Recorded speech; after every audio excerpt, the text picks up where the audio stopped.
Welcome to the Lucky 13 podcast, where we talk about all things people and profit. We are once again brought to you by Mountain Dew and Get-Go. Well, we're going to get a sponsor. I'm going to keep doing it. So I don't care if it's Gatorade. Hey, I love you. Get-Go, all about it. Thornton's Pizza. What about Southwest? Something. Sponsor. Why don't we get sponsored by a private jet company and they provide private jets? I love it. Quinn Ricker, if you're listening, hook a brother up. Quinn Ricker. Like yes. he had the convenience store stuff going Cokes on. and smokes, man. We are. Okay, so we're the Lucky 13 podcast. We are. You're Mike. I'm Josh. Just Mike, get that done. Because the 13 comes from you've got 8 kids, I got 5. But we are filming this the day after St. Patrick's Day. We are. And yesterday. Which is also. Yesterday was True U's 9-year anniversary. Oh, way to go. So we do have 2 employees of ours, though, that have been with us for 10 years. How's that? Well, the funny thing is when we were talking, because we honored them last night at our Your 10-year anniversary party. Our 9-year party. So somebody made the joke that they were born out of wedlock. Oh, I got it. No. Shotgun. So True U, the culture community, was started in 2014 by me and Dave Lindsay out of Defenders. Yeah. So we started that then, and then it was a nonprofit at the time, and I acquired it in 2021 as a part of our HR company that I started in 2017. Love it. So we still have 2 people that were part of that group when dating back 10 years. And you and I have been friends for how long? And it was, about 6 months ago that I finally realized that ML Talent Strategy stood for Mike Lantz. So long-time listener, first-time listener. Well, we haven't even talked about ML Talent Strategies because it's been dead for... Well, we changed the name, right? Yeah, to you True changed the HR. name. Absolutely. So, how things going in the Hauser household? Well, you know what? All the snot that we had to miss a podcast because you were Captain Snot and you put that voodoo in my house and I'm the only one who hasn't got it. So knock on wood, but it just ran through our house with 8 kids. You can appreciate with 5. Yeah. When one gets it, it runs all the way through. And by the time you're done with the last one, they start to cycle again. So we got to get this weather thing fixed out. We got to get all that done. But, Captain Snotty Snots over there. You ever remember on Christmas Vacation? Look at it. They roll over their snots. That's what I was thinking about when you texted that morning. I do. Yeah. I do. Listen, I can push through a lot, but I didn't think you'd want to be in this small podcast room with It's me awkward enough when you're healthy. Okay. Well, if you put pants on, it make the podcast much better. It's the 18th of March. Blink your eyes. 6 years ago, we were in the middle of a quarantine, basically. Yeah, absolutely. So you should have just kept everybody in your household for 2 weeks because, COVID went away after that 2 weeks. Yeah, it did. At least that's all what was supposed to happen. That's all it took. Yep. All right, let's get to some business. All right. What we got going on? What are we going to talk about today? What are you running into? Let's talk about the 10 blind spots of executive teams. This is some good content you brought to the table. Isn't it fun that you go through annual season and you get everybody aligned and clear, and by the time you get to the first quarterly, these blind spots start to expose themselves. It's just so I love watching clarity happen in the room, and you just see it and it's lined up. And by the time you get to quarterly, 3 or 4 of these have already started to pop its head. So this is one of the unpackings that I'm doing right now. How do I get this so it doesn't exist? And it becomes when the blind spot starts to happen, when you start to have that those little eye spots, that we're dealing with it now and not dealing with it 90 days. It's not a surprise, though. No. Because you think about, like, when they come to you, they're not coming to you saying, we are incredibly efficient, effective, all of us are on the same page, we all know what the goals are, all this, and so now we want to implement EOS. That doesn't happen. No. They're coming to you. It's like someone's coming and saying, my health is a disaster, a dumpster fire, and they're going to a gym, right? And they're asking for help. You're looking at me when you say that, but go ahead. No, I was just thinking about, Jackson and InFit, and that's... Okay. So they show up to you. So it's muscle memory, right? Yep. And they haven't established the muscle memory. So it's not a shock that you get them all right. It's like a personal trainer getting you all right. Yep. And then when you're left to yourself, work out on your own, it's not as good as it is with damn Marco's Pizza looking for another sponsor. I mean, it calls your name, right? Yeah, exactly. So it's not a shocker. So all of you executive teams out there that are listening, the millions of executive teams, don't feel bad. Yeah. Don't feel bad, but this is and it happens in our business too. So we got to be real. 100%. It's just it's a tendency. So we'll just kind of go through these. By the way, breaking news yesterday. Guess who's driving the pace car for the Indy 500 this year? I got to believe it's Mendoza. Kurt Signetti. Is it really? Isn't that I great? thought it was Mendoza. Okay. Yeah. Oh, that's kind of so cool. Anyway, I'm sorry. That was just I don't know why I brought that up. Do you think he'll smile? Heck no. I'm just rolling. Hopefully he's got the Natty trophy strapped into He'll probably wear the same seat. headset that he wears for the games. That'd be awesome. Okay, 10 blind spots of executive teams. Number 1, lack of clear, shared vision, and or goals. Okay, so let me take a shot at this. If you're an EOS-based company, I think the clear is good. I find the shared by all, which is the second rule in vision, is the missing component because it's the 7 rule. You got to get it in front of them multiple times. So I'm going to take it. I'll take everything from an EOS stance today. You take it from maybe a non-EOS stance. Does that work for you? Yeah. So getting a clear vision, getting what we call a VTO, Vision Traction Organizer, is fantastic. And we do a read-in for the company. We don't take that time to go through the how, what, why. We don't Simon Sinek it, and then we don't repeat it.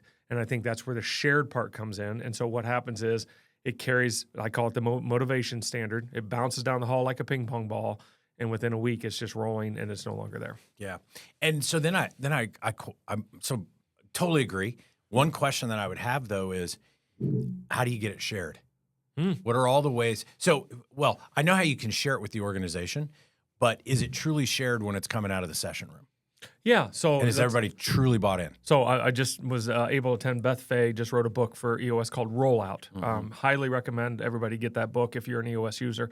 And even if you're not, if you're coming out of annual plannings and you're not thinking about how you take your company vision and roll it out, that ties into number 1. And it's based off of, do you have a state of the company pre-planned? Is it in a repeatable process? Because every 90 days, you're essentially doing a quarterly review and planning the next quarter. That should happen 4 times a year. So think about that. 4 times a year, you're getting in front of your company. And this needs to be an event where you get everybody together. And then the second half is, I think, in your one-on-ones, in your evaluations, in your quarterly conversations, whatever that is, this needs to come back out.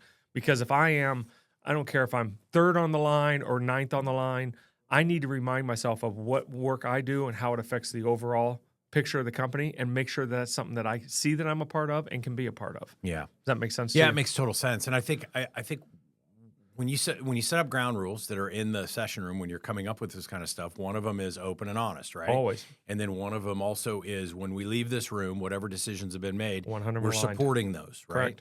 Correct. I've gotten, and this plays into number 2 a little bit too here, which is conflicting departmental priorities.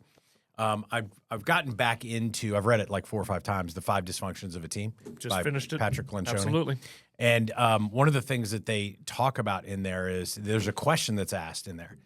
And it's a fable, right? And the CEO asks this group, who is your team? And almost to a person, everybody in the room says, well, the IT team or the marketing team or whatever division that they lead. And the number 1 team actually are the people that are in that room as a part of the executive team. Correct. That's the number 1 team they need to be loyal to. But I find a lot of times that isn't the case. Correct. And when they walk out of the room, they put their marketing hat back on. They're most loyal to their team. And that includes sometimes going and saying, yeah, here's the vision. Here's the direction we're going. I don't necessarily agree with it. Or they'll say, but they want to. Yeah, they want to. The words they'll use are, so-and-so said. They won't say we. Yeah. That's where the Tao words we've talked about before have to come into play when you roll out the vision. Yeah. It's got to be together, our, we, everyone, let's. And if you're not having that language when you leave the room, then you're playing in a different locker room. You might be in the locker room to make the decisions here, but you're going and talking different in a different locker room. That won't be sustainable. Yeah, and so all these conflicting departmental priorities, I think a best practice for leadership teams, executive teams, is to determine what those are in the room with everybody's input. I love several teams now, and I continue to coach it, and I'm cautious as I say this out loud, that we build the company rocks, and we'll build the company goals, and then we take a little extra time to align how does that affect the marketing team or the sales team. Let's talk about that in the room so that they're not done in silos and come back and see how it fits. Yeah, we want the teams to discover it, 100%. I want to discover it, but we need as a team to make sure that we align on, let's just use a football analogy, what defense we're going to play on 3rd and 11, what are we going to lean to, and that everybody agrees and we don't have somebody asking questions later. Yeah, and I think what can get in the way, back in my Defender days, we used to have quarterly meetings. We'd invite everybody director level and up, And one of the things that we would do is we would ask the question. It's an EOS question. We weren't running on EOS, but it's an EOS question. What are the most important things we got to get done in the next quarter? And everybody, we made this massive list. Absolutely. And the list sometimes would be 100 things. Monstrous. Monstrous list, right? But part of the reason to do that was to prioritize in the organization, because when I was there, this is when technology was really, like, automation and efficiency and all was really kicking in. Yep. And so if I led one of 20 departments in a company, and I said, these are my top 5 priorities, and they all required the IT team, and then all the other departments also did the same thing, and it all required the IT team, the IT team doesn't know where to prioritize. Correct. They don't know what the most important things are. So then the company would prioritize what the IT needs to work on, and then we work from there. So when we walked out, we would argue and fight and debate and all that. What 100. Are the most important things with the limited resources that we had? So I think so 1 and 2, they blend so well. Yeah. Which leads you right to what you're talking about, number 3. Yeah, unclear roles and responsibilities. Yeah. So and then when you get that done, I've stole this. I forget. Maybe it was from you. One throat to choke. I need to know who's the throat to choke. That's why God made your hand only like that big. I can see that. And I'm going to stay on this side of the table. But make sure that everybody knows. That's why we have somebody who takes the rock. That's mine. Now, they'll have other people, whether you use RACI, RC, whatever term you use, they'll have other people designated to do things in that. But there's one person we come to. So if payroll goes wrong, and there's 4 people who operate in payroll, I don't want to go to 4 people. I want to go to one person. It's the same thing with this. And leadership teams tend to let that, they think they're delegating when they're doing that. And what they're actually delegating is confusion, complexity. Yeah. There's not one person who oversees it all, if that makes sense. Yeah, my team will say, the dog's going to starve. And because I tell this story, I had 2 daughters. I have 3 daughters, but we had 2 dogs, and we have these 2 younger daughters, and they love the dogs and all this. And we're like, okay, you 2, your job is to feed the dog. Yep. And about a week went by, and I'm going, man, the dog is looking skinny. And so I brought the girls down. I said, hey, Josie and Maddie, who's been feeding the dog? And they look at each other. Well, I thought you were. I thought you were. Right? Yep. And they weren't. They just really thought. They weren't trying to avoid the work or anything. Well, the dog wasn't eating because they both owned it. Yep. So then that's when we transitioned to, like, okay, you're going to feed the dog in the morning and you're going to feed the dog at night. I tell that story because it's so true. There's no malicious. There's nothing malicious about it or anything. They just, when you have 2 people that are responsible for it, it doesn't get done. There's not a meeting that I don't run that I don't write on the board, obsess. And underneath it, I write clarity and alignment. Those 2 things, that fixes number 3. Let's just get clear on who's doing what and then align on how you're doing it so that I don't come back and question how you're doing it. Yeah. And let's just get that right. Love it. Number 4, poor communication and missed updates. Yeah, that cascading messages is a critical component. So I think in that leadership team that we just talked about, and they have those meetings, that has to get shared. And to a point, what you said earlier, it can't be shared with they, has to be in the we. But we also have to make sure they understand how it affects them and what's important to that.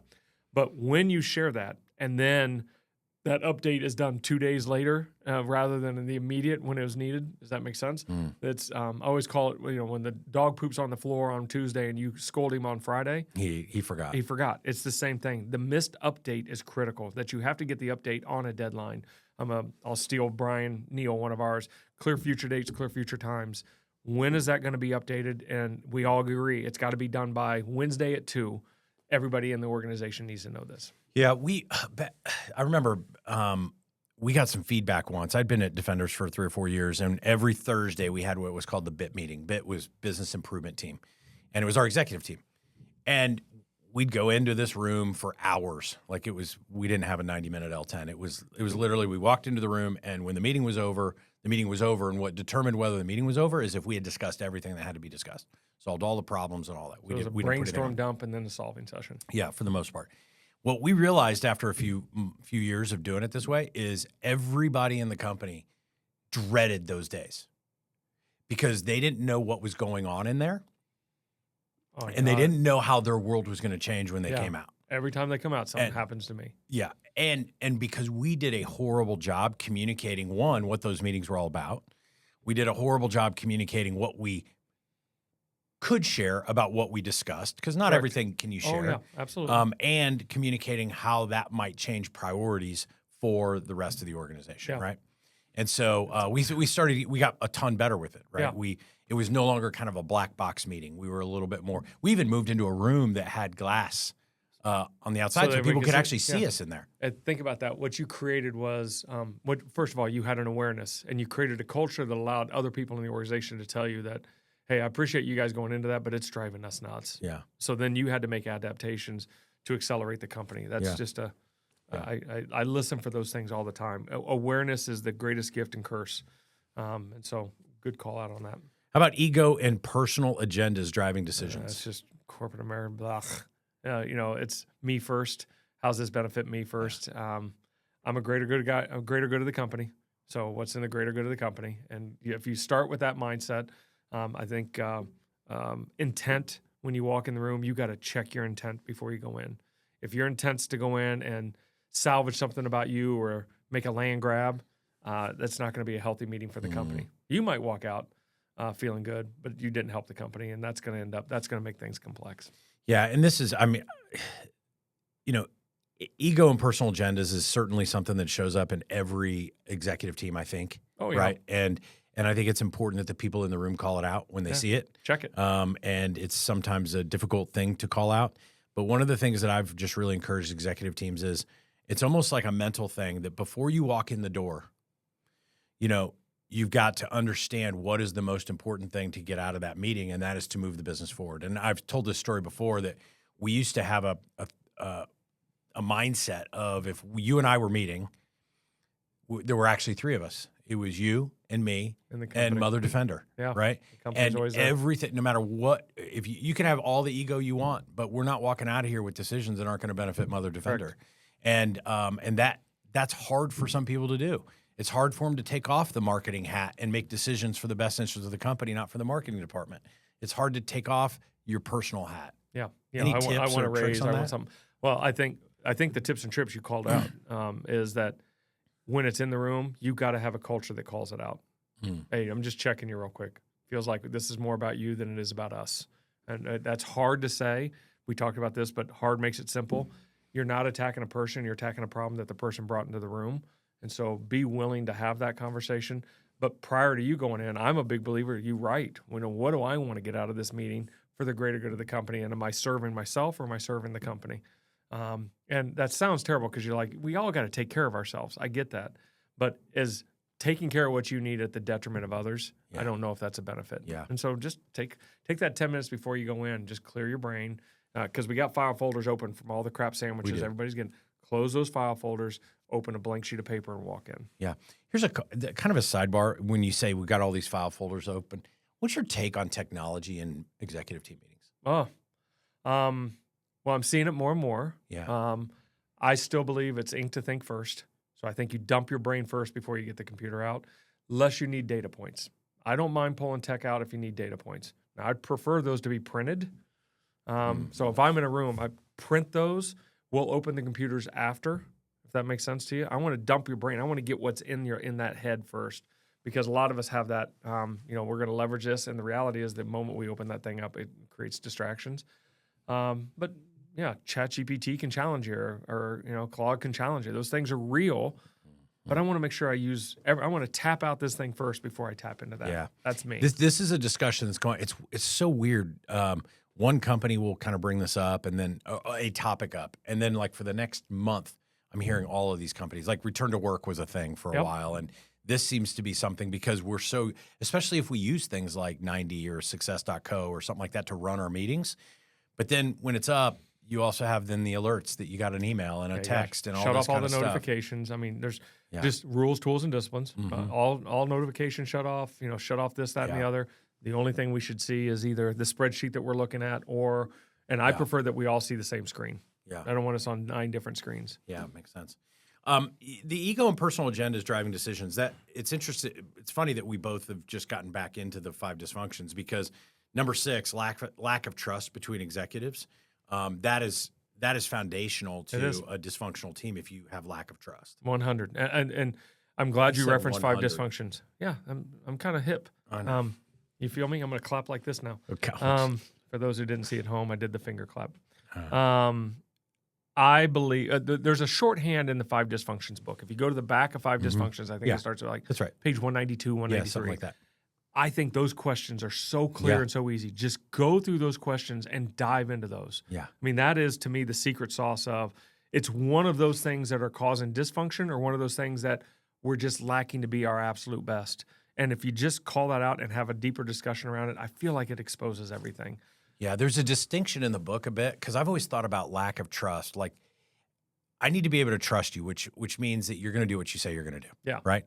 And in that book, they acknowledge that, but then they also really talk a lot about I can't trust you if I don't believe that you're here for the same reason I'm here. That's it. Which is to move the business forward. Obsessed on clarity, obsessed on alignment. Yeah. Trust is just it. And the reality is that nobody walks in perfect, and it grows apart a little bit, and that's why I believe in EOS, the L10 meetings really built up. If you think of what IDS is, it's built on that concept that every time I'm willing to bring an issue to the room, it's because I trust the room to discuss it.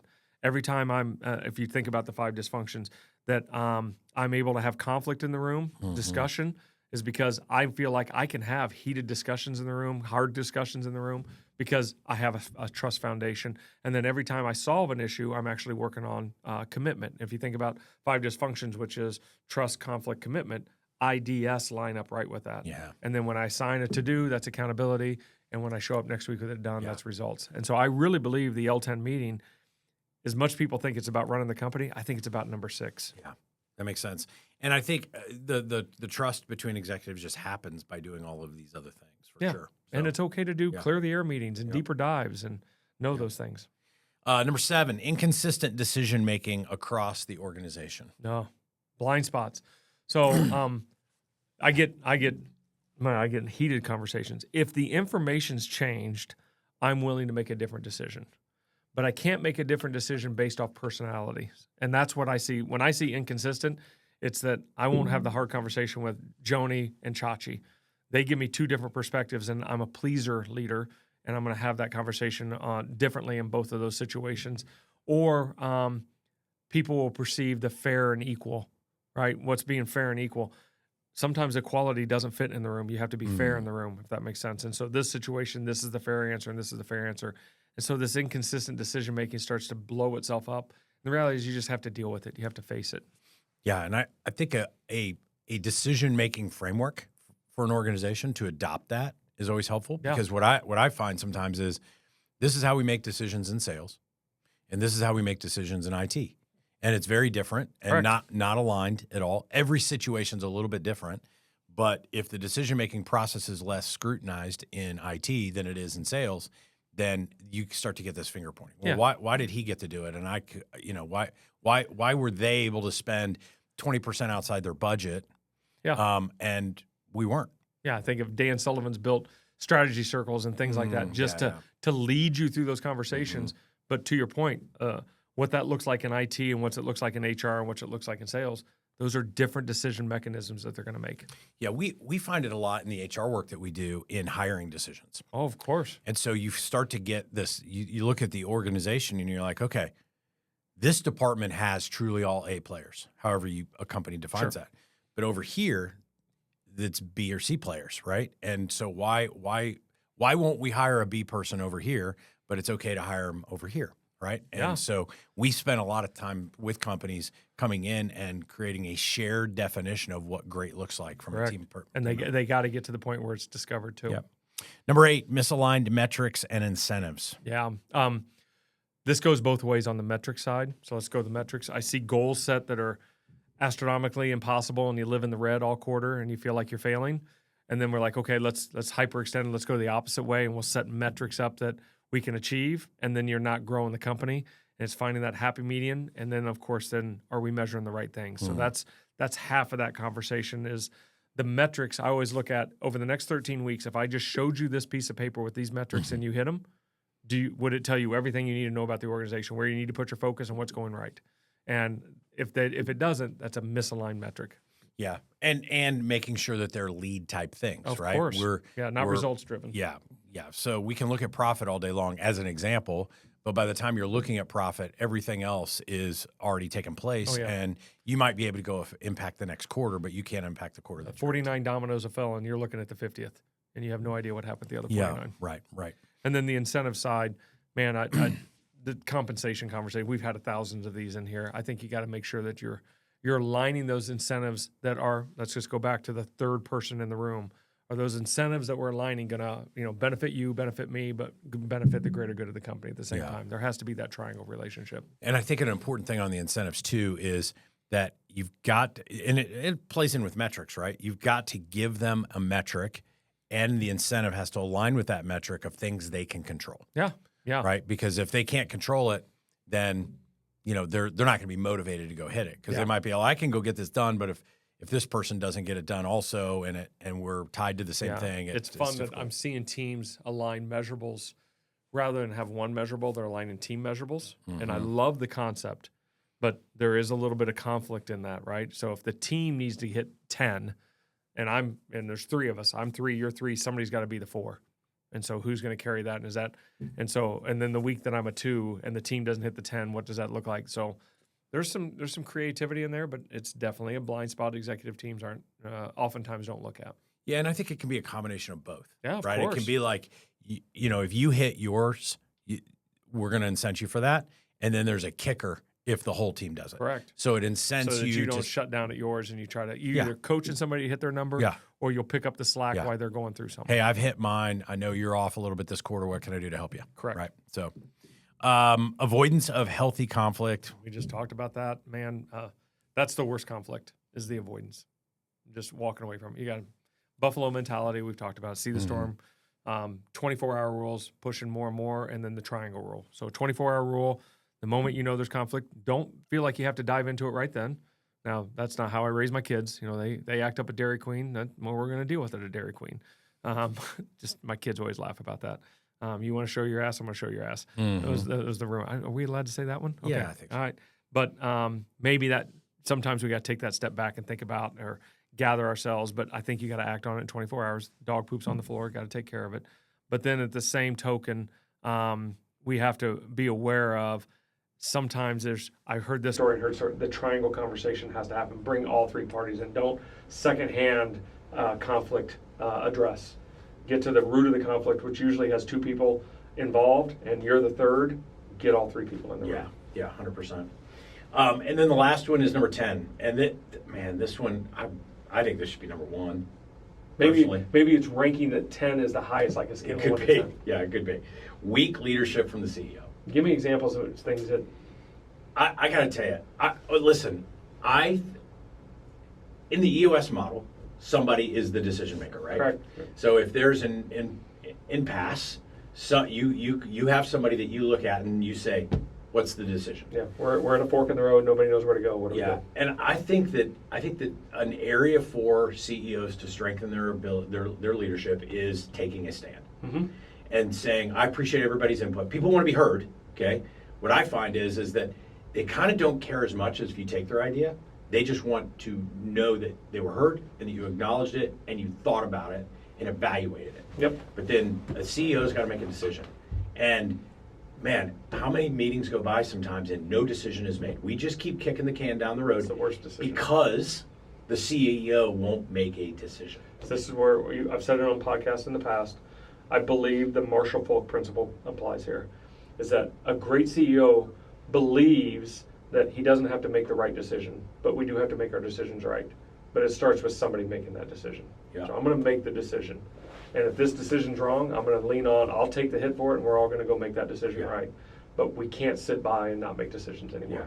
Yeah. And conversely, a CEO can't go along with the room if they think it's a bad thing and then play kind of victim passive-aggressive type thing. I've seen that before, too. They're like, well, this did, 90 days down, this didn't work. I told you, but you guys wanted to go this direction, so we went this direction, but I didn't want to, but I wanted to give you guys I've heard that, and I'll give you the third, the end-around CEO that talks to the third level down and brings it to the meeting, and then rather than say, hey, Mike, I really think you ought to have a conversation with Chris. He's got some ideas, and I think the 2 of you should sit down, and I'm going to trust what your decision is on that. They'll come to their Mike, so-and-so, Chris told me this idea, and I think we need to apply it. I don't know what's going on. That they think that's leadership, and that's actually they're cutting legs out with that point. Yeah. So all 3 of those are blind spots.